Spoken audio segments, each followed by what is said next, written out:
நம்ம இந்திய கவர்மெண்ட் யாரோட நல்ல நேரமோ தெரியல ஜிஎஸ்டி இப்படி கம்மி பண்ணிட்டாங்கப்பா. அது ஓணம் பண்டிகைக்கு பரிசா இல்ல ட்ரம்போட வாயட்டை போட்டு ஒட்டவானே தெரியல. அண்ட் இந்த வீடியோல இப்போ என்னென்ன ப்ராடக்ட்ல எவ்வளவு ஜிஎஸ்டி இருக்கு, இந்த ஆக்ட் அப்ளிகல் ஆகும் எவ்வளவு ஜிஎஸ்டி ரெடியூஸ் ஆகும், இந்த ஆக்ட் எந்த தேதியில இந்தியா ஃபுல்லா யூஸ் பண்ண போறாங்கன்ட்டு வாங்க பார்ப்போம்.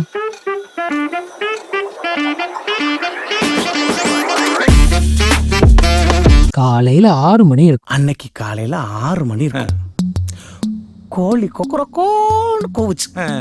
செப்டம்பர் 3 டெல்லியில இருக்கிற வித்யா பவன்ல 56th ஜிஎஸ்டி கவுன்சில் மீட்டிங் கலந்து கொள்ள நமக்கு ஒரு இன்விடேஷன் வந்துச்சு. ரைட் சும்மா தாங்க சொன்னேன். செப்டம்பர் 3ஆம் தேதி 56வது ஜிஎஸ்டி கவுன்சில் மீட்டிங்ல நம்ம finance minister Nirmala Sitaram next generation GST 2.0 ஒரு ஆக்டா பாஸ் பண்ணிருக்காங்க. இதுல நிறைய ஜிஎஸ்டியை மாத்தி அமைச்சிருக்காங்க. இந்த டாக்ஸ் எல்லாம் பார்த்தா நடுத்தர தொழில் பண்றவங்க குஷி ஆயிட்டாங்க. அண்ட் நம்ம பிரைம் மினிஸ்டர் கூட தீபாவளிக்கு டபுள் ட்ரீட் சொல்லியிருந்தாரு. அப்படி அந்த மீட்டிங்ல எவ்வளவு ஜிஎஸ்டி கம்மி பண்ணிருக்காங்க, அண்ட் அந்த ஜிஎஸ்டி கம்மி பண்ணதுக்கு ஒரு காரணம் ஒரு பக்கம் நம்ம வேடிக்கை நாயகன் ட்ரம்ப் தான் சொல்றாங்க. இதை பத்தி நம்ம அடுத்து பேசுவோம். இப்போ எந்த ப்ராடக்ட்டுக்கு எவ்வளவு ஜிஎஸ்டி இன்க்ரீஸ் பண்ணிருக்காங்க, அந்த எந்த ப்ராடக்ட் டிக்ரீஸ் பண்ணிருக்காங்கன்ட்டு வாங்க பாப்போமா. ஃபர்ஸ்ட் வந்து பால் வந்து ஒரு முக்கியமான ஒரு அத்தியாவசியமான பொருள் மக்களுக்கு. முன்ன வந்து இந்த பாலுக்கு வந்து ஒன்றிய அரசு 5% வரி போட்டிருந்தாங்க. இப்போ அதை 0 ஆக்கிட்டாங்க. இதனால ஏழை எளிய மக்கள் மாதம் பட்ஜெட்ல ஒரு சிறிதளவு பணத்தை சேமிப்பாங்க. அப்புறம் வெண்ணெய், பன்னீர், நெய் அண்ட் டைரி ரிலேட்டட் ப்ராடக்ட்ஸ்க்கு ஒன்றிய அரசு முன்ன 12% டாக்ஸ் போட்டிருக்காங்க. இப்போ அது 5% அதை கம்மி பண்ணிட்டாங்க. தென் சப்பாத்தி, ரொட்டி, பிரெட் இதற்கெல்லாம் 5% டாக்ஸ் இருந்துச்சு. இப்போ அதை 0 ஆக்கிட்டாங்க. பெரும்பாலும் சிட்டியில வாழ்றவங்க எல்லாருமே வந்து ஹோட்டல் தான் சாப்பிடுவாங்க. நான் ஹோட்டல் சாப்பிடும்போது ஜிஎஸ்டி எல்லாம் நான் பே பண்ணதே கிடையாதுன்னு உங்களுக்கு டவுட் வரும். இந்த சாப்பாட்டுக்கு, அதாவது இந்த ரொட்டி சப்பாத்தி சொன்னல, இதுக்கெல்லாம் வந்து ஜிஎஸ்டி வந்து சின்ன சின்ன கடைகள்ல ரோட்டுக்கெல்லாம் இருக்காது. பெரிய பெரிய ஸ்டார் ஹோட்டல்ஸ், ரெஸ்டாரண்ட் தான் ஜிஎஸ்டி இருக்கும். Like packet chapati, readymade chapati எல்லாம் இருக்கும்ல, அந்த மாதிரிலாம் ஜிஎஸ்டி போடுவாங்க. ரோட்டு கடையில நம்ம ஊர் கடைகள்லாம் புரோட்டா சாப்பிடுறதுல ஜிஎஸ்டி போட்டாங்கன்னு வச்சுக்கோங்களேன், மதுரைக்காரங்க, தூத்துக்குடிக்காரங்க, பெரிய பெரிய கம்பெனிகள் கட்டுற ஜிஎஸ்டி விட இவங்க தான் நிறைய பே பண்ணுவாங்க. ஜோக் இல்லையா? தென் எவ்ரிடே ஸ்நாக்ஸ் சாப்பிடுவோம்ல, like chocolate, coffee, sauce, sweets, instant noodles, இதுக்கெல்லாம் 18% டாக்ஸ் இருந்துச்சு. இப்போ அதை 5% டாக்ஸ் கம்மி பண்ணிட்டாங்க. நீ புதுசா மேரேஜ் ஆன லிட்டில் பர்சன்ஸ் வீட்ல நூடுல்ஸ் தான் அதிகமா சமைப்பாங்க. அதனால பாய்ஸ் எல்லாம் சேஃபா இருந்துக்கோங்க. அப்ப புரியல, இப்ப புரியுது.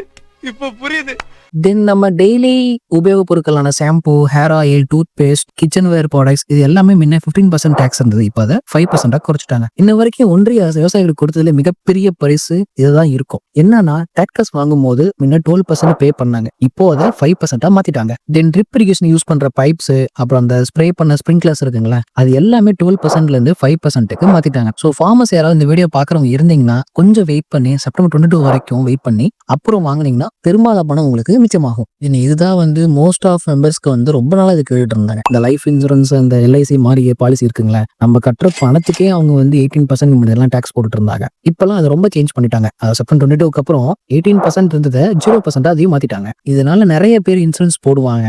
அதை கொண்டு நிறைய பணம் வந்து கவர்மெண்ட்டுக்கு வந்து சேரும். அதை வந்து நாட்டோட வளர்ச்சிக்கு பயன்படுத்தி கொள்வாங்க. நெக்ஸ்ட் வந்து மெடிசன். ஒரு 33 வகையான லைஃப் சேவிங் ட்ரக்ஸ், அதாவது அதிக பயன்படுத்துவது அத்தியாவசியமான மருந்துகள் எல்லாமே வந்து 12%ல இருந்து 0% மாத்திட்டாங்க. தென் கேன்சர் ஆர் ரேர் டிசீஸ்க்கு யூஸ் பண்ற மெடிசன்ஸ் எல்லாமே வந்து 5% மேல டாக்ஸ் போட்டிருந்தாங்க. இப்போ அதை 0 ரிடியூஸ் பண்ணிட்டாங்க. தென் எஜுகேஷனுக்காக நோட் புக், பென்சில், எரேசர் இது எல்லாமே 12%ல இருந்து 0 மாத்திட்டாங்க. அதுக்கப்புறம் மிடில் கிளாஸ் மக்கள் அதிகமா வாழ்ற நாடு தான் இந்தியா. இங்க இன்ன வரைக்கும் ஒரு நடுத்தர மக்கள் ஒரு ஏசியோ ஒரு கார் வாங்குறது ஒரு எட்டாக்கனியாவே இருந்துச்சு. இப்போ கவர்மெண்ட் அதை ரொம்பவும் கம்மி பண்ணிட்டாங்க. ஆதான ஒரு நடுத்தர மக்கள், எளிய மக்கள் கூட நம்ம வந்து இந்த பொருட்கள்லாம் வாங்கலாம். முன்னெல்லாம் வந்து ஏசி வந்து ஒரு லக்ஸுரி ப்ராடக்ட்ஸாவே வச்சிருந்தாங்க. அதனால அந்த கவர்மெண்ட் வந்து 28% வந்து அதுக்கு வந்து டாக்ஸ் நிறைய பண்ணிருந்தாங்க. இப்போ அதை ரிடியூஸ் பண்ணி 18%க்கு வந்து மாத்திட்டாங்க. தென் கார் எல்லாமே, அதாவது 1200 சிசி கம்மியா இருக்கிற கார் எல்லாமே வந்து 28%ல இருந்து 18% டாக்ஸ் வந்து ரிடியூஸ் பண்ணிட்டாங்க. தென் 1200 சிசிக்கு மேல இருக்கிற கார் எல்லாமே வந்து 28%ல இருந்து 40% வந்து டாக்ஸ் இன்க்ரீஸ் பண்ணிட்டாங்க.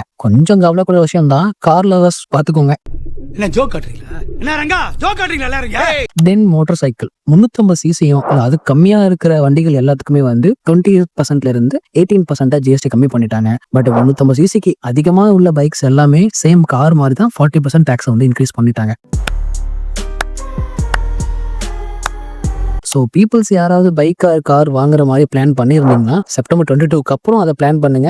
நிறைய பணம் இதுல சேவ் பண்ணலாம். தென் டொபாக்கோ, பான் மசாலா, சிகரெட் மாதிரி மக்களுக்கு வந்து கேடுதர பொருட்கள் எல்லாமே வந்து 28%ல இருந்து 40% வந்து இன்க்ரீஸ் பண்ணிட்டாங்க. இப்போ நம்ம ட்ரம்ப் பக்கம் வருவோமா? இப்போ ட்ரம்ப்பால எப்படி நம்ம கவர்மெண்ட் ஜிஎஸ்டியை ரெடியூஸ் பண்ணாங்கன்னு பார்ப்போமா? ட்ரம்ப் வந்து ஆட்சி வந்ததுக்கு அப்புறம் அவங்க நாட்டு மக்களுக்கு நல்லது பண்றாரோ இல்லையோ, நம்ம நாட்டு மக்களுக்கு டாரிஃப் போட்டு நிறைய நல்லது பண்ணிட்டாரு. லைக் இந்தியா மாதிரி நிறைய நாடுகளுக்கும் கூடுதல் டாக்ஸ் போட்டாரு. இந்தியாவுக்கும் 50% டாக்ஸ் எக்ஸ்ட்ரா போட்டாரு. இதுக்கியா இந்த ஆளு எப்ப பார்த்தாலும் டாக்ஸ் டாக்ஸ் டாக்ஸ் போட்டிருக்கான்னு பாக்குறீங்களா? அது ஏன் போட்டாலும் வாங்க பார்ப்போம். ரஷ்யா கிட்ட இருந்து இந்தியா அதிக லெவலில் ஆயில் வாங்குறாங்க. அவங்களுமே வாங்குறாங்க, லைக் ஆயிலா வாங்காம ரிசோர்ஸஸா வாங்குறாங்க. அது ஒரு வெஸ்டர்ன் பாலிடிக்ஸ். அது இனி ஒரு விடலாம் பார்ப்போம். அதை ரஷ்யா கிட்ட இருந்து இந்தியா ஆயில் வாங்குறதால ரஷ்ய கவர்மெண்ட்டுக்கு மணி அதிகமா கிடைக்கும். அதனால ரஷ்யா உக்ரைன் போர் நிக்காம போறதுக்கு இது ஒரு ரீசன் சொல்லிட்டு ட்ரம்ப் நினைச்சிட்டு இருக்காரு. சோ ட்ரம்ப் இந்தியா மேல மட்டும் இல்லாம ரஷ்யா கிட்ட இருந்து ஆயில் வாங்குற நிறைய கண்ட்ரிக்கும் டாரிஃப் போட்டாரு. இந்தியாவுக்கு 50%. இந்தியா ஒரு வருஷத்துக்கு 30%, அதாவது டோட்டல் எக்ஸ்போர்ட்ல இருந்து 30% வந்து யூஎஸ்கேக்கு மட்டும் தான் வந்து நம்ம எக்ஸ்போர்ட் பண்றோம். சோ ட்ரம்ப் வந்து இந்தியன் கவர்மெண்ட் மேல வந்து 50% அவர் வந்து டாரிஃப் போட்டாருன்னா நம்ம இந்தியன் எக்கானமி கொலாப்ஸ் ஆயிடும் பயந்துட்டு இந்தியா என்ன பண்ணுவாங்க, ரஷ்யா கிட்ட இருந்து ஆயில் வாங்க மாட்டாங்கன்ட்டு ட்ரம்ப்புக்கு ஒரு எண்ணம். பட் இந்தியா மாதிரி ஒரு கவர்மெண்ட்டுக்கு எக்ஸ்போர்ட் பண்ணாமையே நம்ம கவர்மெண்ட் ரன் பண்ற அளவுக்கு நமக்கு சக்தி இருக்கு. ஏன்னா இந்தியா வந்து ஒரு மக்கள் தொகை மிக்க நாடு. நமக்கு லோக்கல் டாக்ஸே போதும் நம்ம இந்தியன் கவர்மெண்ட் ரன் பண்றதுக்கு. ட்ரம்ப் மாதிரி எத்தனை பேர் எத்தனை டாரிஃப் போட்டாலுமே வந்து நமக்கு லோக்கலோட டாக்ஸ் கலெக்ட் பண்றதே போதும் நமக்கு. சோ வந்து ட்ரம்ப் கிட்ட போய் எங்க டாரிஃப் குறைங்கன்னு சொல்லிட்டு நம்ம எங்கேயும் போய் கெஞ்சி நிக்க தேவையில்லை. சோ நம்ம இந்தியன் கவர்மெண்ட் லோக்கல் சேல்ஸ் மட்டும் இன்க்ரீஸ் பண்ணா போதும், ஈஸியா நம்ம கவர்மெண்ட்டை ரன் பண்ணலாம். அதனாலதான் இந்த வருஷம் நம்ம ஃபைனான்ஸ் மினிஸ்டர் வந்து லோக்கல் சேல்ஸை பூஸ்ட் பண்ண ஜிஎஸ்டி வந்து இவ்வளவு பர்சன்ட்ல இருந்து நம்ம இத்தனை பர்சன்ட் வந்து ரெடியூஸ் பண்ணிருக்காங்க. இப்படி நம்ம டாக்ஸை கம்மி பண்ண லோக்கல் சேல்ஸ் வந்து இன்னும் அதிகமா சேல்ஸ் ஆகும். அப்ப நிறைய பிசினஸ் வந்து இன்கம் ஜென்ரேட் பண்ணுவாங்க. அப்படி அவங்க இன்கம் ஜென்ரேட் பண்ணாங்கன்னா கவர்மெண்ட்டுக்கு டாக்ஸ் கட்டுவாங்க. அந்த டாக்ஸே போதும் நம்ம இந்தியன் கவர்மெண்ட் ரன் பண்றதுக்கு. அண்ட் இந்த மாதிரி நம்ம பண்ணா இந்தியன் ப்ராடக்ட்ஸ் அதிக அளவு இம்போர்ட் பண்ற யூஎஸ்ஏ மாதிரி கண்ட்ரி சார்ந்து நம்ம இருக்க தேவையில்ல. என்னதான் நம்ம கவர்மெண்ட்டுக்கு இந்த டாக்ஸ் எல்லாம் ரெடியூஸ் பண்றதுல இருந்து 45,000 கோடி கிட்ட வரைக்கும் லாஸ் ஆனாலுமே நம்ம எக்ஸ்போர்ட் நம்பி நம்ம இருக்க தேவையில்ல. லோக்கல் சேல்ஸை பூஸ்ட் பண்ணாலே போதும், இந்த அமௌண்ட் ஜென்ரேட் பண்ணலான்ட்டு லாங் டேர்ம் நம்ம கவர்மெண்ட் இந்த ஆக்டை பாஸ் பண்ணிருக்காங்க. சோ நம்ம இந்தியன் கவர்மெண்ட் நம்மள நம்பிதான் இந்த ஆக்டை பாஸ் பண்ணிருக்காங்க. சோ நம்ம இம்போர்ட்டட் குட்ஸை வாங்காம local products like made in India ப்ராடக்ட்டை வாங்கி நம்ம கவர்மெண்ட் நம்ம சப்போர்ட் பண்ணுவோம். அண்ட் இந்த மாதிரி business related news and export knowledge பத்தி நீங்க தெரிஞ்சதை இந்த சேனல் சப்ஸ்கிரைப் மட்டும் பண்ணிக்கோங்க. நன்றி நன்றி நன்றி.